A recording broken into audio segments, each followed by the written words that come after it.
ध्यान दीजिए, ये पाठ 1 है, ठीक है। और पाठ का नाम है सूरदास के पद, या पद के नाम से शीर्षक है ये। सूरदास जी बहुत ही महान कवि थे और वह कृष्ण भक्ति शाखा से थे। 2 भक्ति शाखा थी, राम भक्ति शाखा और कृष्ण भक्ति शाखा। तो वो किससे थे? कृष्ण भक्ति शाखा थे। और सूरदास जी जन्म से अंधे थे या बाद में अंधे हुए, इनके बारे में बहुत सारी अलग अलग चर्चाएं हैं, तो वो हमारी चर्चा का विषय नहीं है। हम इसका अर्थ बताएंगे। और देखिए, यह जो अर्थ हम आपको बताएंगे, ये आपके लिए 6 नंबर का आएगा। 1 नंबर संदर्भ लिखने के लिए आएगा। यानी संदर्भ क्या होता है? सिंपल से भी लिख सकते हैं कि पाठ का नाम और लेखक का नाम, ठीक है। अगर आप थोड़ा सा लिटरेचर में लिखना चाहेंगे, थोड़ा साहित्यिक लिखना चाहेंगे, और वास्तव में 10 वालों को लिखना पड़ता है। 11 में जब आप चले जाएंगे, जो लोग हिंदी पढ़ते हैं, मतलब सामान्य हिंदी अलग होती है, साहित्यिक हिंदी अलग होती है, बस लिखने का अलग भेद होता है। जो लोग विज्ञान वर्ग से पढ़ते हैं वो संदर्भ में केवल लेखक का नाम और पाठ का नाम लिख के छोड़ देते हैं। लेकिन जो साहित्यिक हिंदी पढ़ते हैं वो लिखते हैं पूरा कि प्रस्तुत पद्यांश हमारी पाठ्य पुस्तक किताब का नाम हिंदी खंड काव्य के पाठ का नाम लिखेंगे, ठीक है। तो आपका जैसे पाठ का नाम है पद, तो पद नामक पाठ से लिया गया है। इसकी रचना का श्रेय या इसके रचयिता सूरदास जी हैं। सबको समझ में आया? तो ऐसे आप संदर्भ लिखेंगे। उसके बाद अर्थ, संदर्भ 1 नंबर का आता है। फिर उसके बाद फिर अर्थ, ये जो आपको दिया रहेगा, जो भी पद दिया रहेगा, दोहा दिया रहता है, जैसे आगे जाएंगे तो दोहा मिलेगा, सोरठा मिलेगा, तो वो जब मिलेगा तो आप उसमें मतलब उन सब का अर्थ लिखेंगे। तो अर्थ लिखने का मतलब होता है कि एक लाइन को अपनी भाषा में समझाने का प्रयास करना। इन्होंने जो क्या लिखने की कोशिश की है, तो व्याख्या जो होता है वो 4 नंबर का होता है। तो 1 नंबर का संदर्भ हो गया, 4 नंबर की व्याख्या। कितने नंबर हो गए? 5 नंबर। और 1 नंबर जो बचता है वो होता है काव्यांगत सौंदर्य के लिए। काव्यांगत सौंदर्य क्या होता है, या उसे हम साहित्यिक सौंदर्य बोलते हैं, कि उसमें लिखना पड़ता है कि कौन सी भाषा है, कौन सा अलंकार है, कौन सा रस है ना, कौन सा छंद है। ये सारी चीज़ें आपको उसमें क्या करनी पड़ती है, लिखनी पड़ती है, बतानी पड़ती है। जैसे इनकी जो सादे जैसे कबीरदास जी हैं तो सूरदास जी हैं, तो अलग अलग है, तो इनकी भाषाएं भी अलग अलग होती है, ठीक है। जैसे ये जो पढ़ रहे हैं आप सूरदास जी का, तो इसमें क्या है कि इनकी भाषा जो है वो साहित्यिक ब्रज है, शैली जो इनकी है मुक्तक है, और गुण इनका प्रसाद है, रस भक्ति। ये पूरा सबके लिए मैं बता रहा हूँ। ये जो पद है ना, पद पाठ का पूरा जो रहेगा, सब में आप काव्यांगत सौंदर्य इसी तरह लिखेंगे। मैं इसको लिख कर भी दिखाऊंगा। तो रस इसमें भक्ति का, क्योंकि पूरी चीज़ें भक्ति की ही बातें होंगी, तो भक्ति का रस है, ठीक है। गुण इनका प्रसाद गुण है, शैली मुक्तक है, ठीक है। ये वाला मुक्तक है। आगे फिर जाएंगे तो अलग अलग शैली होगी। फिर शब्द, उसके बाद फिर जो छंद है ये ज्ञात्मक है। ज्ञात्मक मतलब गाया जा सकता है। बात समझ में आए? तो 6 नंबर आपको किस प्रकार मिलेगा पता चल गया। 1 नंबर संदर्भ के लिए, 1 नंबर संदर्भ के लिए, 4 नंबर व्याख्या के लिए, और 1 नंबर काव्यांगत सौंदर्य के लिए। क्लियर है? पढ़ाएं अब। चलिए देखिए, लिखते हैं सूरदास जी। कहते हैं कि चरण कमल बंदो हरिराई, जाकी कृपा पंगु गिरे लांगे, अंधे को सब कुछ दर्शाई। सूरदास जी अपने गुरु के महिमा का, चरणों की वंदना करते हुए कहते हैं, प्रभु की, हरि भगवान के चरणों की वंदना करते हैं, गुरु की नहीं, कबीरदास जी करते थे। कहते चरण कमल बंदो हरिराई, हे प्रभु, हरि मतलब हरि भगवान, बंदो मतलब होता है वंदना करना, चरण कमल मतलब चरणों की, चरण रूपी कमलों की। हे प्रभु, मैं आपके चरण रूपी कमलों की क्या करता हूँ? वंदना करता हूँ। जाकी कृपा, जाकी मतलब जिसकी, जाकी मतलब जिसकी, कृपा पंगु, पंगु मतलब होता है लंगड़ा, पंगु मतलब क्या होता है? लंगड़ा। गिरी मतलब होता है पहाड़, जिसकी कृपा से लंगड़ा पहाड़ को लांग देता है। अंधे को सब कुछ दर्शाई, और अंधे व्यक्ति को सब कुछ क्या करने लगता है? दिखाई देने लगता है। बहिरो सुने गूंगे पुनि बोले, रंग चले सिर छत्र धराई। बहिरा व्यक्ति वापस सुनने लगता है, बहिरो सुने, बहरा व्यक्ति सुनने लगता है, गूंग पुनि बोले, पुनि मतलब दोबारा, और गूंगा व्यक्ति दोबारा बोलने लगता है। रंक चले सिर छत्र धराई, रंक मतलब होता है कंगाल व्यक्ति, गरीब व्यक्ति। गरीब व्यक्ति भी अपने ऊपर राजाओं के जैसा छत्रक को धारण करके, राजा महाराजा जो नहीं लेते थे, चलते थे, तो उनके पीछे उनके सेवक छाता लगा के चलते थे, छत्रक के जैसा, सोने का रहता था या फिर कपड़े का रहता था, फिर अलग अलग होता था। तो इनकी आपकी कृपा से, आपके चरणों की कृपा से क्या होगा कि गरीब से गरीब व्यक्ति भी क्या करने लगा, अपने सर पर राजाओं के जैसा छत्र धारण करके चलने लगा। फिर लिखा सूरदास स्वामी करुणामय बार बार बंदो तिहि पाई। सूरदास जी कहते हैं कि मेरे जो स्वामी हैं, सूरदास स्वामी यानी सूरदास जी जो स्वामी अर्थात भगवान श्री कृष्ण हैं, वह करुणामय है यानी करुणा के सागर हैं। बार बार बंदो तिहि पाई, बार बार मैं उनका वंदना करता हूं। ठीक है, आई बात समझ में? आगे बढ़े। कहते हैं दूसरा है पद्यांश, कहते हैं कि अविगत गति कछु कहत न आवे, जो गूंगे मीठे फल को रस अंतर्गत ही भावे। इसमें प्रसंग क्या है, उसमें तो भगवान उनके अपने चरणों की वंदना करवा रहे थे अपने भगवान के। इसमें वह निर्गुण और सगुण भक्ति शाखा के बारे में बता रहे हैं। निर्गुण किसे कहते हैं? निर्गुण उसे कहते हैं जो मूर्ति पूजा नहीं करते हैं, ठीक है, और इसमें क्या करते हैं, सगुण में मूर्ति पूजा करते हैं। निर्गुण निराकार व्यक्ति होते हैं, वो मूर्ति पूजा के विरोधी होते हैं। तो कहते हैं कि अविगत गति कछु कहत ना आवे। अविगत मतलब जिसके बारे में जाना न जाए, जो निराकार है, अज्ञात है, क्योंकि जिसकी मूर्ति नहीं हो बिना देखे बता सकते हैं, तो बिना देखे की बात करें। अविगत मतलब होता है निराकार, गति मतलब कि गति के बारे में, किस दशा के बारे में, कछु मतलब कुछ भी, कहत मतलब कहना, न आवे मतलब नहीं आता है। क्यों? निराकार व्यक्ति के बारे में जिसका कोई आकार ही नहीं, आप कुछ वर्णन कर पाएंगे? अब भाई मैं कह दूं कि रामचंद्र जी कैसे हैं, तो आप बता देंगे कि हाँ हाथ में धनुष धारण करते हैं, उनका वर्ण ऐसा है, वो ऐसे कद का, ठीक है, बता सकते हैं। कृष्ण जी के बारे में अगर पूछो तो बता सकते हैं, शंकर जी हों चाहे अन्य किसी देवता, आपने उनकी छवि को देखा है, मूर्ति को देखा है, तस्वीर को देखा है। लेकिन जिसका तस्वीर ही नहीं है, जो निर्गुण है, निराकार है, हम सब में व्याप्त है, तो उसकी आकार के बारे में कुछ बता पाएंगे? छोटे से छोटे कण में व्याप्त, वही बताते हैं कि अविगत यानी निराकार की गति के बारे में कुछ कहा नहीं जा सकता। कैसे?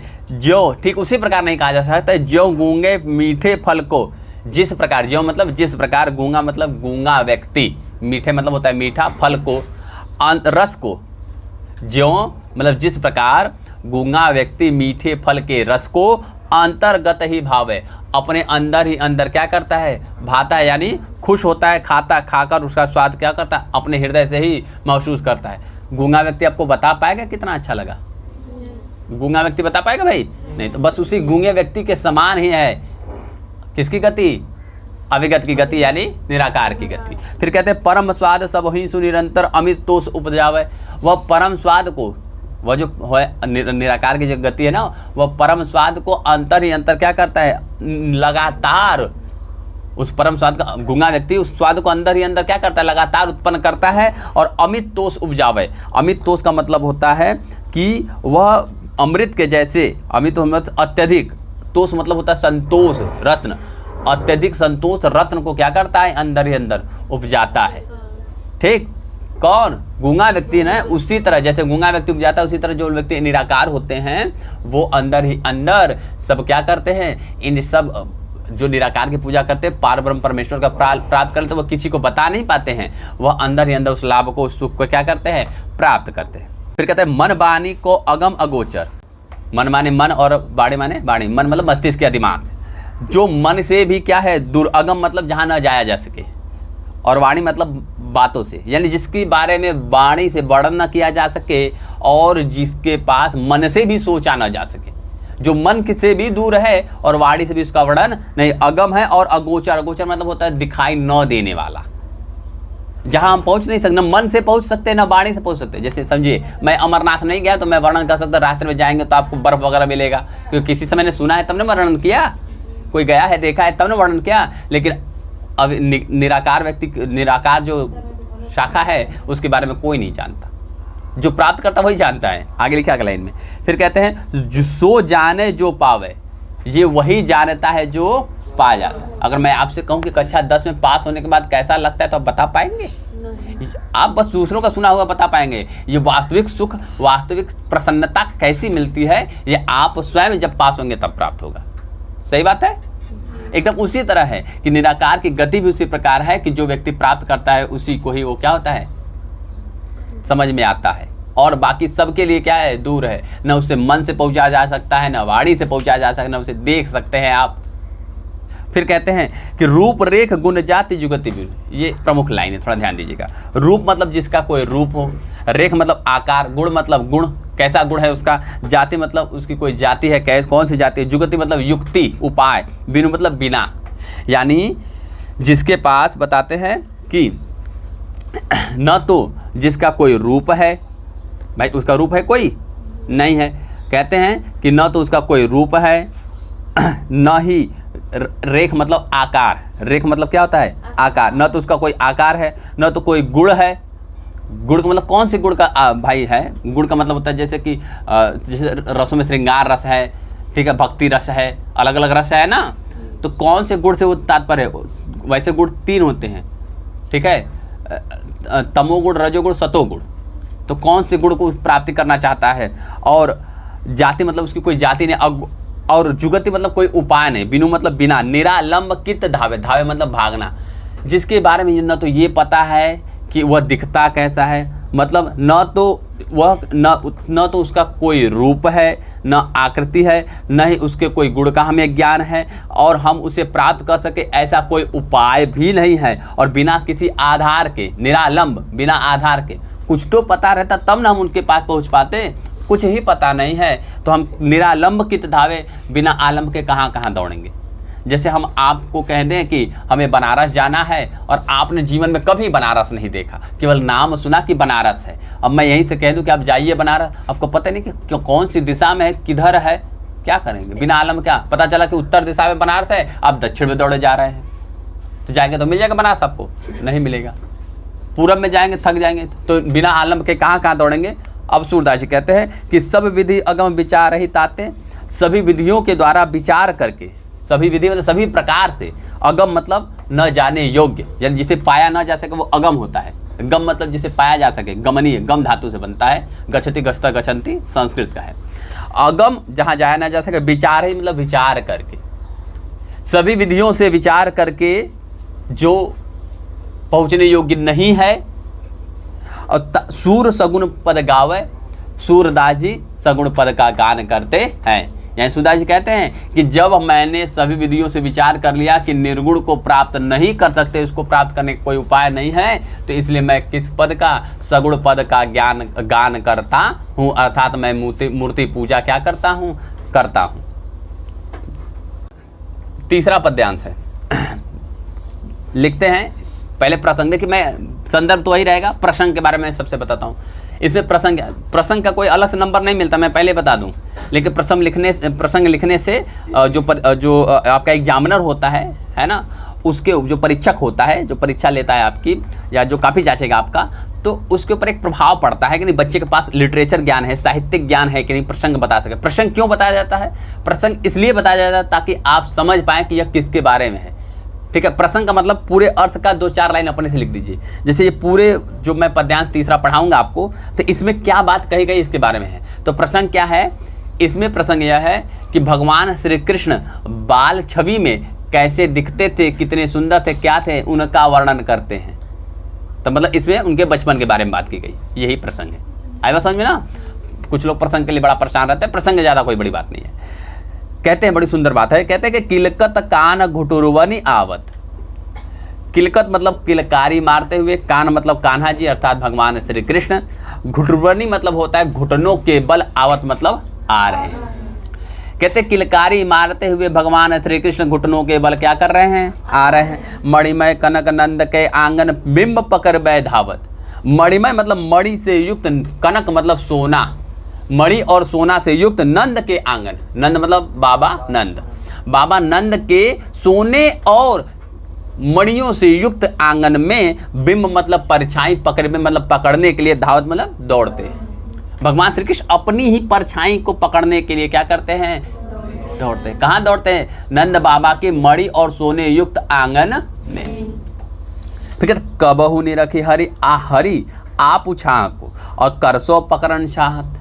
कबहू मतलब कभी, निरखी मतलब देखते हैं, कबहू मतलब कभी, निरखी मतलब देखते हैं, हरि मतलब भगवान, आपू मतलब अपने आप, छां को मतलब परछाई को।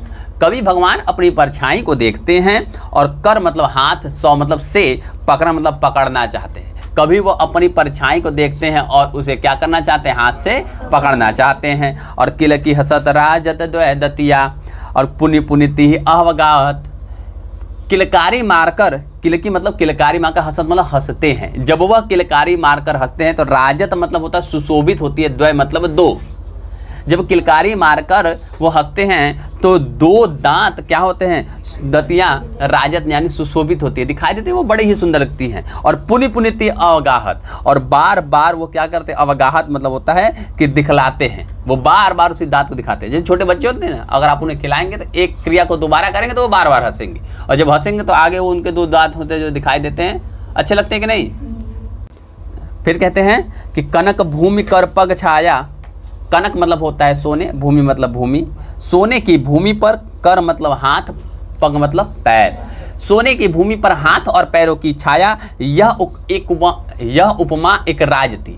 यह उपमा मतलब यह सुंदरता, यह उपमा राज थी मतलब सुशोभित हो रही है, यानी सोने की भूमि पर भगवान के हाथ और पैरों की छाया जो पड़ रही है वह क्या हो रही है, अत्यंत सुशोभित हो रही है, सुंदर लग रही है। फिर लिखा है करी करी प्रतिपद प्रतिबनी वसुधा, करी करी मतलब कर कर के, प्रतिपद मतलब प्रत्येक पद पर, प्रतिमणि मतलब प्रणाम, वसुधा मतलब धरती माँ, यानी धरती माँ प्रत्येक पद पर उनको प्रणाम करके क्या करते हैं, कमल बैठती साजती, कमल मतलब कमल बैठ के मतलब बैठने वाला आसन, साजत मतलब सजाती हैं, यानी उनके प्रत्येक पद पर उनको प्रणाम करके धरती माँ बार बार उनके लिए बैठने के लिए कमल का आसन सजाती हैं। जैसे 2 कदम चलते हैं बच्चे, फिर बैठ जाते हैं, फिर चलते हैं, फिर बैठ जाते हैं, तो ऐसा लगता है कि हर पद पर उनको प्रणाम करती हैं। कौन, धरती माँ।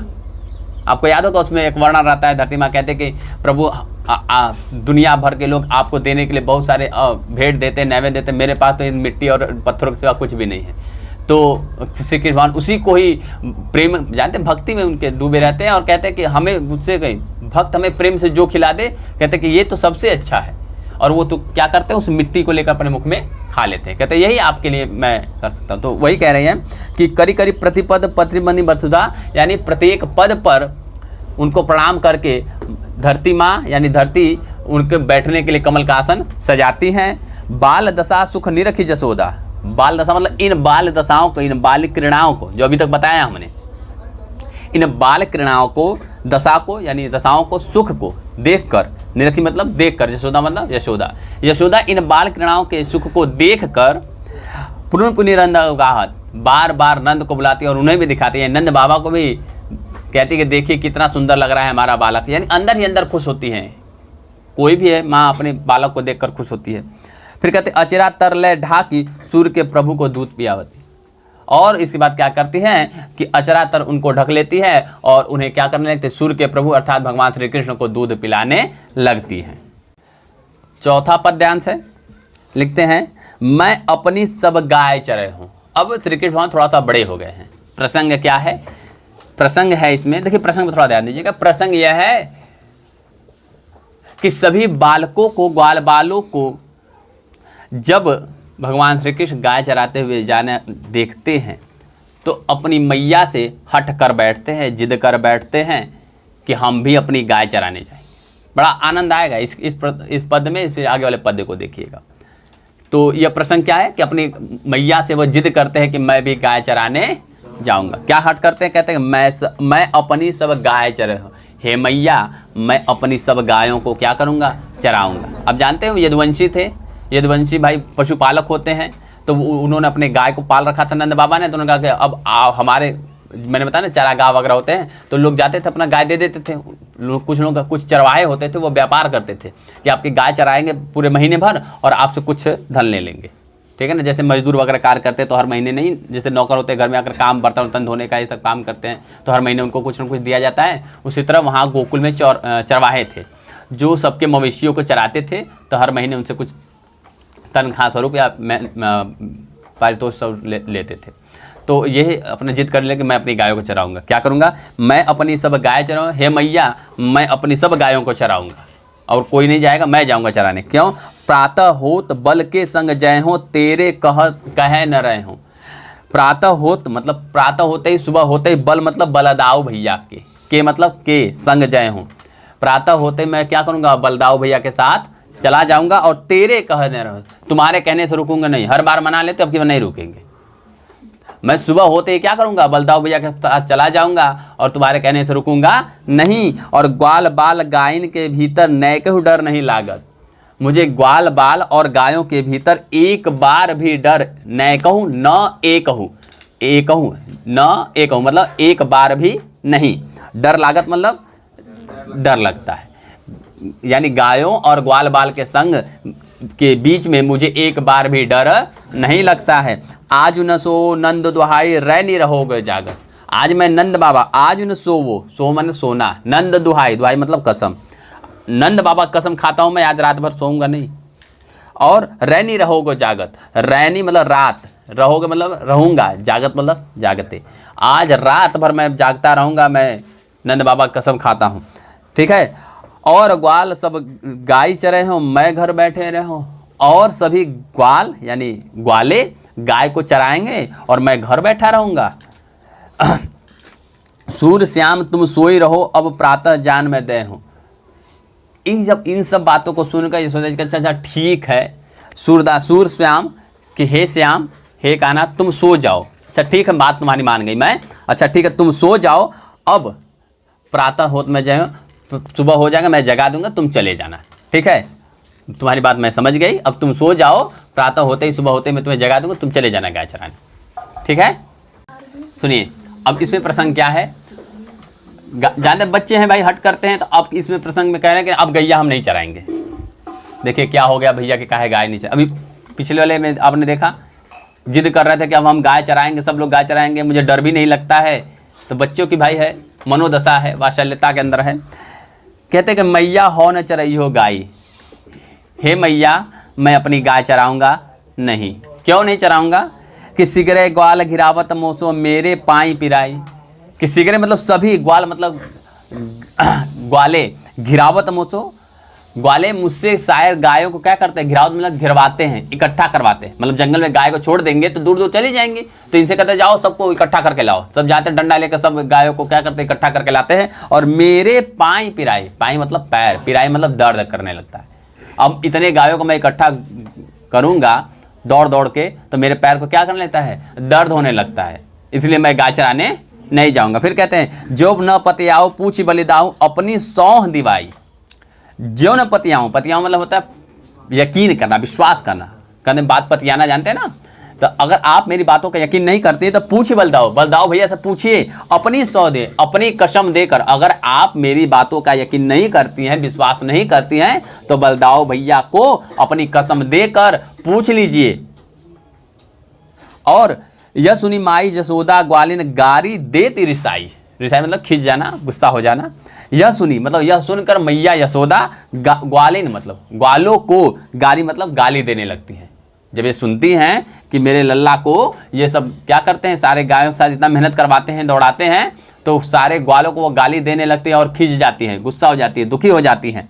मैं पठवती अपने लड़का को आवे मन बहिराए, मैं पठवती मतलब भेजती हूँ, मैं भेजती हूँ, अपने लड़का मतलब होता है मैं अपने लड़के को भेजती हूँ, आवे मन बहलाई, मैं अपने लड़के को भेजती हूँ कि वो अपना मन बहला आवे, भाई घर में ही रहेगा, जाएगा उसका बाहर मन बहल जाएगा, मैं इसलिए अपने लड़के को भेजती हूँ। और लिखा है कि सूर्य श्याम मेरो अति बालक मारत ताहि रिंगाई, सूरदास जी कहते हैं कि श्याम मेरे अति बालक यानी भगवान श्री कृष्ण हैं, यशोदा कहती है कि मेरे बालक भगवान श्री कृष्ण जो है वो अति बालक है, मतलब बहुत प्रिय बालक हैं। और मारत ताहि रिंगाई, ताहि मतलब उसको, मारत मतलब मार देते हैं, रिंगाई मतलब दौड़ा दौड़ा के, मतलब इतना उसको सब दौड़ा दौड़ा के इतना थका देते हैं कि एकदम मार देते हैं, वो मेरा इतना प्रिय बालक है, उसको इतना दौड़ा दौड़ा के लोग मार देते हैं। ठीक है, सुनिए लिखा है छठवां प्रसंग, देखिए अब थोड़ा सा भगवान श्री कृष्ण और बड़े हो गए। और छठवां पद्यांश से कहते हैं कि सखीरे मुरली लीजो चोरी, इसमें दो गोपियां, ग्वालों की बात खत्म, अब दो गोपियां आपस में बात करते हुए कहती है, देखिए संपूर्ण गोपियां भगवान श्री कृष्ण से प्रेम करती थी, तो दो गोपियां आपस में बात करते हुए कहती हे सखी हम मुरली को चुरा लेंगे। मुरली को वो अपनी सौतन मानती हैं और बड़ा ही श्रृंगार रस से उत्प्रोत है ये, ठीक है, ये इसमें रस श्रृंगार है, इससे पहले भक्ति था, उससे पहले वात्सल्य भी था, उस वाले में जो मैया मैंने गाय चले, तो माता और पुत्र के बीच की बात थी, तो वात्सल्य रस था। इसमें सखी सखी के बीच की बात है, प्रेम की बात है, तो यहाँ पे श्रृंगार रस है। कहते हैं कि सखी रे मुरली ली जो चोरी, हे सखी, एक गोपी दूसरे गोपी से कहती है कि हे सखी हम क्या करें, मुरली को चुरा ले। क्यों चुरा ले? जिनी गोपाल कीन्हे अपने बस प्रीति सबनी की तोरी। जिनी मतलब जिसने, गोपाल मतलब गोपाल को यानी भगवान श्री कृष्ण को, किन्हे मतलब किया है अपने बस मतलब अपने वश में, अपने वशीभूत। और प्रीति सबनी के तोड़ी, प्रीति मतलब प्रेम, सबनी मतलब सबकी, सबके प्रेम को तोड़ी मतलब तोड़कर। जिसने सबके प्रेम को तोड़कर भगवान श्री कृष्ण को, गोपाल को अपने वश में कर लिया है। किसने? मुरली ने। छिन एक घर भीतर निशिबासर धरत न कबहू छोरी। छिन एक क्षण, घर भीतर न घर के भीतर, निशी बासर दिन में न रात में। निशी मतलब रात, बासर मतलब दिन। धरत न कबहू छोरी, यानी दिन में न घर के अंदर न बाहर, न दिन में न रात में, एक पल भी उसे छोड़ते नहीं है। धरत न कबहू छोड़कर धरते नहीं है। भगवान श्री कृष्ण हमेशा भगवान क्या करते हैं, उस बांसुरी को लिए रहते। एक क्षण भी न घर के भीतर न बाहर, न दिन में न रात में छोड़ते नहीं है। फिर कहते कबहू कर कबहू अधरनी कटी कबहू खोसत जोरी। कभी कर माने हाथ में, कबहू अधरनी कभी होठ पे, कटी कबहू खोसत जोरी, और कभी जोर के साथ कटी मतलब कमर में खोसते हैं। कभी बांसुरी को हाथ में, कभी होठ पर, और कभी जोर के साथ कहाँ, कमर में खोसते हैं। ना जानो कछु मेली मोहिनी, न जाने कौन सी मेली मोहिनी मतलब मोहिनी मंत्र दे दिया, ऐसा मोह भंग कर दिया है उनका। ठीक है, मेली मोहिनी मतलब मोहिनी मतलब जादू, न जाने कौन सा कुछ जादू कर दिया किसने, बांसुरी ने। राखे अंग अंग भोरी, उनके सारे अंग को भोरी मतलब भुलवा दिया है। उनके पूरे अंग को अपने वश में, अपने प्रेम में रखकर क्या कर दिया है, बुलवा दिया। पता नहीं कौन सा ऐसा जादू किया उस मुरली ने कि हर एक अंग भगवान का क्या उसके प्रेम में भूल गए हैं। और सूरदास प्रभु को मन सजनी बांध्यो राख की डोरी। सूरदास जी कहते हैं कि एक गोपी कहती है दूसरे गोपी से कि हमने प्रभु मन को सजनी, हमने उनको मन से सजना मान लिया है, यानी हमने उन्हें क्या कर दिया है, पति स्वरूप मान लिया है। और बांध्यो राख की डोरी, हमने उनसे प्रेम के डोरी बांधी है। राग मतलब प्रेम। गोपियाँ कहती है कि हम तो भाई उन्हें अपने पति मानते हैं और हमसे उनसे क्या है, प्रेम की डोरी बंधी हुई है। आगे लिखा है 7वां है, उधो मोहि ब्रज बिसरत नहीं। थोड़े और बड़े हो गए, भगवान श्री कृष्ण चले गए मथुरा में। ठीक है, प्रसंग समझ में आ रहा है सबका ना। मथुरा में जब चले गए तो मथुरा में जाने के बाद भगवान श्री कृष्ण ने कंस का वध किया, फिर वहीं पर रह गए। तो भाई उनको अपने बचपन याद आते हैं, गोकुल याद आता है, बाबा और मैया याद आती हैं, सखा याद आते हैं, यमुना, ये इत्यादि सारी चीज़ें याद आती हैं। तो वो उद्धव जो थे वो उनसे कहते हुए भगवान श्री कृष्ण कहते हैं कि मुझे बहुत ही ब्रज याद आता है। क्या कहते हैं कि उद्धव मोहि ब्रज बिसरत नहीं। हे उद्धव, मुझे ब्रज बिसरता नहीं है, यानी भूलता नहीं है। हे उद्धव, मुझे ब्रज बिसरता नहीं यानी भूलता नहीं, मुझे बहुत याद उनकी आती है। क्या क्या याद आता है? वृंदावन गोकुल वन उपवन। मुझे वृंदावन, गोकुल, वन और उपवन, सघन कुंज की इच्छाएं, सघन कुंजों की इच्छा, वृंदावन, गोकुल, उपवन इत्यादि मुझे बार बार याद आता है। प्रातः समय माता यशोमती अरुनंद देखी सुख पावत।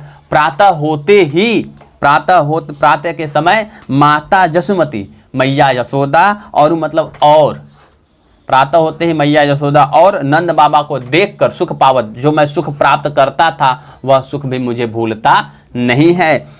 माखन रोटी दह्यो सजावत, अति हित साथ खियावत। माखन रोटी को सजाकर सुबह सुबह जब मैया मुझे माखन और रोटी को दही के साथ सजाकर अति हित, अत्यंत प्रेम के साथ, हित के साथ, उपकार के साथ खियावत मतलब जो खिलाती थी, वह जो प्रेम था वह प्रेम मुझे भूलता नहीं है। गोपी ग्वाल बाल संग खेलत, सब दिन हसत सिरात। गोपियों के साथ, ग्वाल बालों के साथ, छोटे छोटे बच्चों के साथ, यानी अपने मित्रों के साथ, ग्वाल बाल और गोपियों के साथ खेलते खेलते सब दिन हसत सिरात मतलब बीत जाते थे। दिन और रात हंसते हंसते क्या हो जाते थे, बीत जाते थे।